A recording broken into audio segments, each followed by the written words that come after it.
Remue ménage. Remue ménage.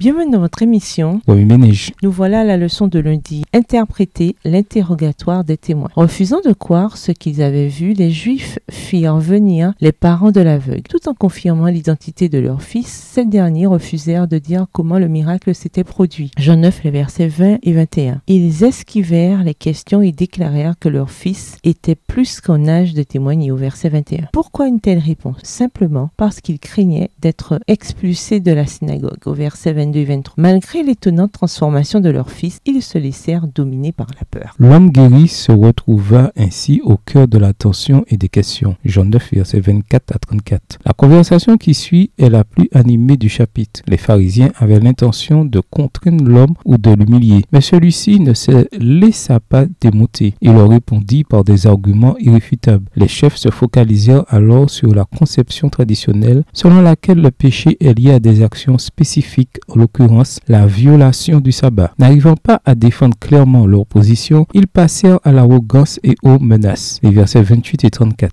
L'homme qui voyait maintenant ne les suivit pas dans le débat sur la question de savoir si Jésus était un pécheur. Il répondit simplement par les faits. Une guérison sans précédent dans l'histoire. Versets 30 à 32. Cela leur conduit à la conclusion logique que son guérisseur devait venir de Dieu. Verset 33. Allons, un acte aussi inégalé devait provenir de Dieu. L'homme, un mendiant jusque-là, formula un argument clair et convaincant. Il parlait bien plus que les chefs religieux, comme un enseignant plein de sagesse. À la fin de cette histoire, Jésus revint en scène. Il prit à nouveau l'initiative allant à la rencontre de l'homme guéri et obtenant de lui une confession de foi au verset 35 à 38. Bien que n'ayant pas vu Jésus, l'homme reconnut sans doute la voix même qui lui avait dit d'aller se laver dans la piscine. Sans hésiter, il déclara sa foi et adora le Christ au verset 38. Pour cet homme, Jésus était passé du statut de guérisseur à celui de Messie. Sa vision était passée du domaine physique au domaine spirituel et théologique. D'un côté, nous voyons une confession de foi claire et de l'autre une déclaration définitive de jugement, faisant écho au thème général de l'évangile. Jésus déclara qu'il était venu dans ce monde pour qu'un jugement ait lieu, un jugement qui conduit soit à la vue, soit à la condamnation. Verset 39. En rejetant Jésus, en démontrant leur entêtement malgré les preuves, les pharisiens se jugèrent eux-mêmes. Les versets 40 à 41. Ce récit nous rappelle le message adressé à l'église de Laodicée, Apocalypse 3, les versets 14 à 22. Les croyants de cette église affirmaient qu'ils étaient riches et qu'ils voyaient, alors qu'en réalité ils étaient pauvres et aveugles. La prétention d'avoir une connaissance spirituelle augmente notre responsabilité. Nous devons confesser notre cécité, demander un collier, puis suivre la lumière croissante. Nous ne devons pas vivre les yeux à moitié ouverts, ne suivant que la lumière qui nous arrange. Puisse le Seigneur nous accorder un esprit d'humilité et le désir de sonder nos cœurs pour découvrir ce que nous ne voyons pas par nous-mêmes. Oui, ménage, après avoir regardé votre texte écrit et annoté, quels éclairages particuliers vos notes semblent-elles indiquer dans l'ensemble? Quelles questions émergent après l'étude de la leçon d'aujourd'hui?